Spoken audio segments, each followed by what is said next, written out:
War's impact is hitting wallets as Hong Kong Airlines is hiking fuel surcharges, while red minibus operators consider raising fares.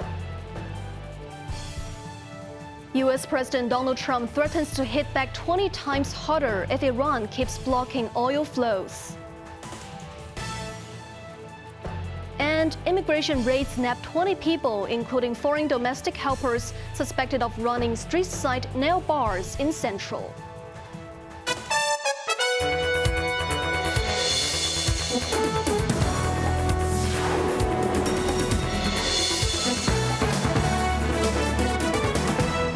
Good evening, you're watching Cable News. I'm Nathan Bai.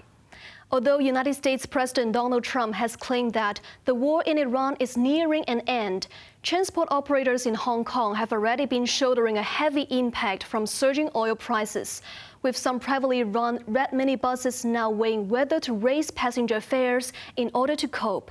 Cheryl Yuan reports. As tensions in the Middle East sent oil prices skyrocketing, local minibus drivers are feeling the pinch from steeper pump prices.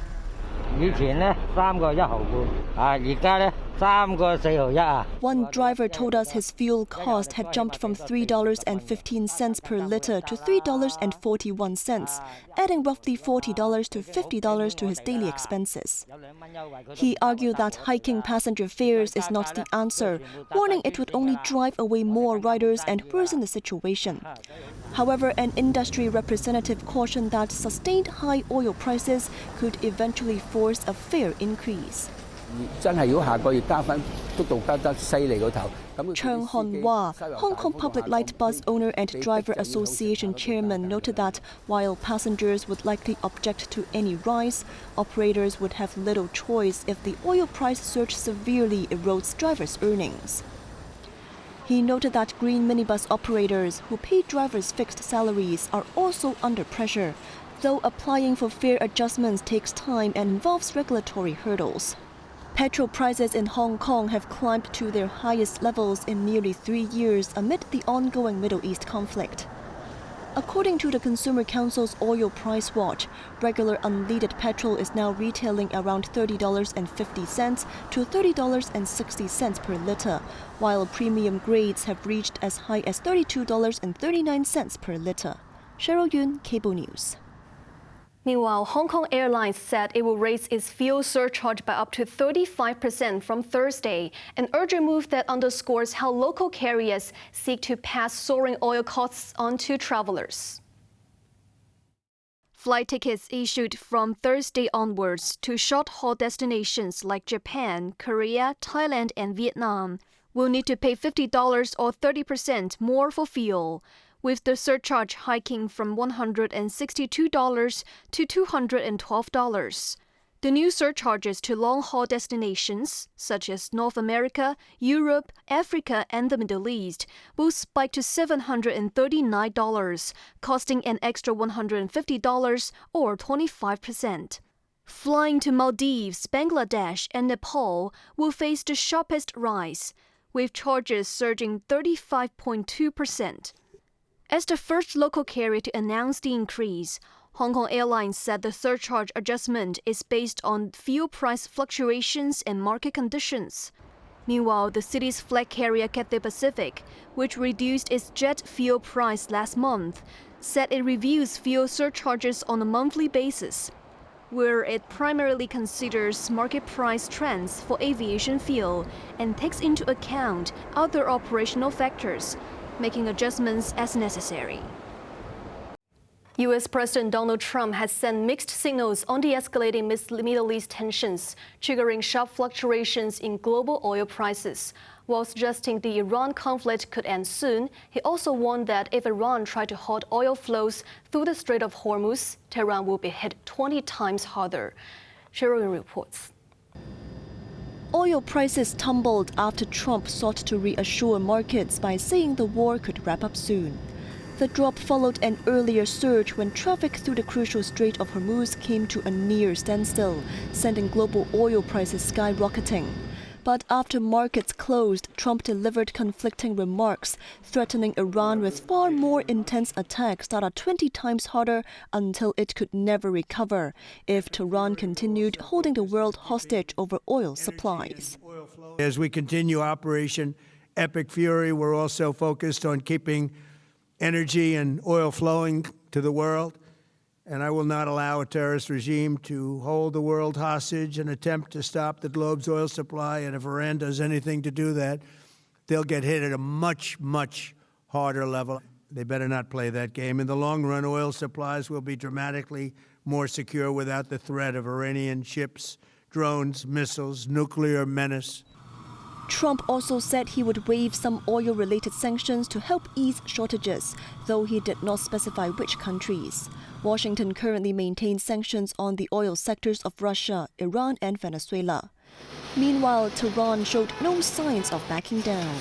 Iran's Revolutionary Guards declared they would not allow 1 liter of oil to be exported from the region if U.S. and Israeli attacks continue, insisting they would be the ones to determine the end of war. Cheryl Yun, Cable News. Israeli warplanes continue the overnight pounding of Tehran, with Tel Aviv reporting over 1,900 Iranian commanders and soldiers killed in just 10 days of intense strikes.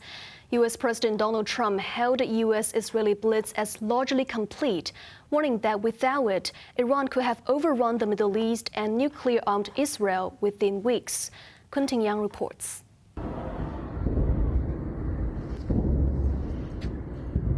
Airstrikes lit up the night sky of Tehran Monday night, the second such assault on the Iranian capital in a single day, reducing 6 military airfields to rubble and obliterating 16 Revolutionary Guard helicopters and transport planes. This followed earlier strikes that gutted key leadership compounds in the city. Meanwhile, U.S. Central Command reported destroying over 5,000 targets, crippling more than 50 warships, and leaving Iran's missile and drone arsenal in ruins. Speaking to House Republicans in Florida, Trump declared the U.S. military had already prevailed in many respects, but we haven't won enough. He insisted American intervention had prevented Iran from dominating the region. If we didn't do that B-2 attack, Israel would have been wiped out. They would have had a nuclear weapon within 2 weeks after that. And even now, I think they were looking to take over the Middle East. Within a week, if they were going to attack us, 100%. They were ready. They had all these missiles, far more than anyone thought. He later told reporters that the war is coming to an end, but also expressed dismay at Iran's promotion of Mojtaba Khamenei as new supreme leader, though he dodged questions on targeting him. On the other hand, Iran's Revolutionary Guard retaliated with missile barrages, declaring the region's fate rests with its own forces, not America, as a top advisor vowed a protracted fight with no diplomatic off-ramp. Kunting Yang, Cable News. Cathay Pacific announced that it will continue to suspend flights to Dubai and Riyadh until the end of this month. The city's flagship carrier said in the wake of the Middle East conflict, it will cancel all passenger and cargo flights to and from Dubai in the United Arab Emirates or Riyadh in Saudi Arabia until March 31st. Affected passengers could change their destinations or request a refund. To meet the demand for trips to Europe, Cathay will increase flights to London and open up more spots bound for Zurich. The company pledged to keep monitoring the situation closely and stress the safety of its customers and crew members. Australia has granted humanitarian visas to 5 Iranian women footballers following their final Asian Cup match, Prime Minister Anthony Albanese said, adding that the government is willing to assist other teammates. Immigration Minister Tony Burke posed for photographs with the 5 players in Queensland and said they wanted to make clear they were not political activists. Their fears linger after they declined to sing the national anthem before their first Asian Cup game last week, a gesture some hardliners in Iran interpreted as treason. Although most players sang in their second match, there are concerns that they could face punishment if they return home. The team's coach was briefly stopped by dozens of activists who tried to persuade the players to stay in Australia as it departed after the match. Early on Tuesday, police moved 5 of the women to a safe location after they requested asylum.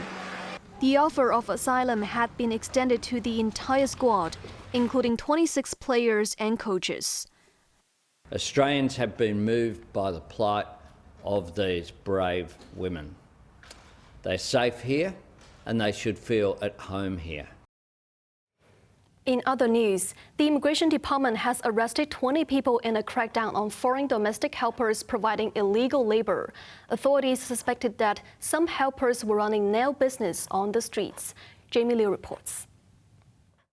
The operation followed a report by iCable News' City Focus program that foreign domestic helpers were allegedly offering pedicures on the stairs of a footbridge connecting an MTR station exit and the International Financial Center. The Immigration Department suspected that some helpers were working illegally to make a quick buck. On Sunday, officers arrested 3 Filipino helpers and visitors in Central and seized items including massage guns, massage oil, manicure tools, tents, and folding chairs. The Immigration Department said the helpers set up temporary stalls using tents or cardboard, offering nail and massage services and charging $50 each time in what it described as poor hygiene conditions. The central arrests were part of a 3-day operation during which officers searched 19 locations across Hong Kong. A total of 20 people were arrested, including 14 alleged illegal workers, mainly involving Philippine or Indonesian nationals. The Immigration Department reminded foreign domestic helpers that their contracts prohibit them from taking up other work. It also warned employers not to arrange any side jobs for their helpers or hire any illegal workers. Jamie Liu, Cable News. Hong Kong will draft its first ever 5-year roadmap to revive its sluggish economy, the SAR's top national delegate announced, warning that the city's lack of long-term vision has hindered transformation. Kun Ting-yang reports. As Beijing reviews a draft national planning law during the annual 2 sessions, National People's Congress Standing Committee member and Legislative Council President Sterry Lee revealed that the SAR government is preparing its own development blueprint. Without proper planning, Hong Kong's economic transformation has stalled for years, Lee told reporters in Beijing, noting how the mainland has advanced through its 5-year plans. She said the city should learn from that experience while tailoring it to a capitalist free market system, rather than replicating rigid hard indicators. The push for a homegrown blueprint comes as the central government readies its 15th 5-year plan, which underscores Hong Kong's role in building 4 centers and 1 highland, namely an international hub for finance, shipping and trade, an innovation and technology center, and a high ground for global talent, an evolution for the existing 8 centers framework. Lee called this a timely reminder for the city to stay aligned with national development, but added it has no time limit. She also addressed the legislature's responsibilities under the executive-led system, echoing Vice Premier Ding Xuexiang's remarks that the LegCo must not become a rubber stamp. The LegCo president stressed that thorough scrutiny of bills and engagement with public opinion are essential for lawmakers to provide effective oversight. Drawing from the national legislature, Lee further suggested LegCo introduce enforcement inspections to monitor how approved laws are implemented on the ground. Kun Ting-yang, Cable News.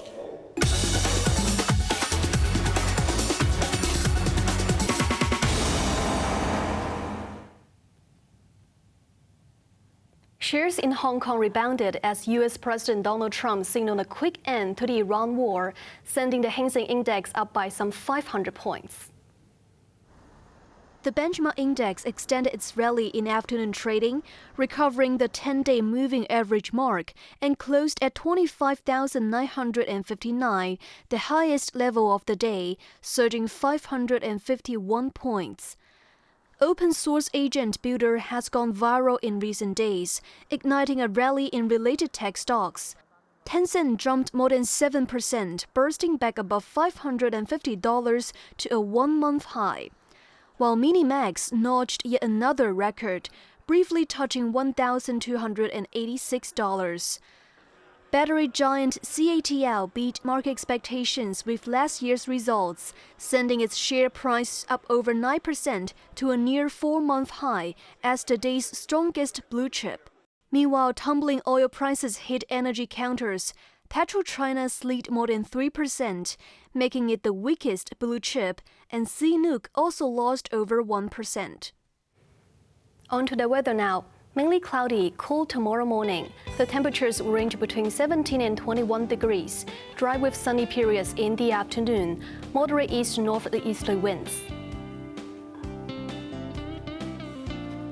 That's our news tonight. I'm Evelyn Bai. Thank you for watching and good night.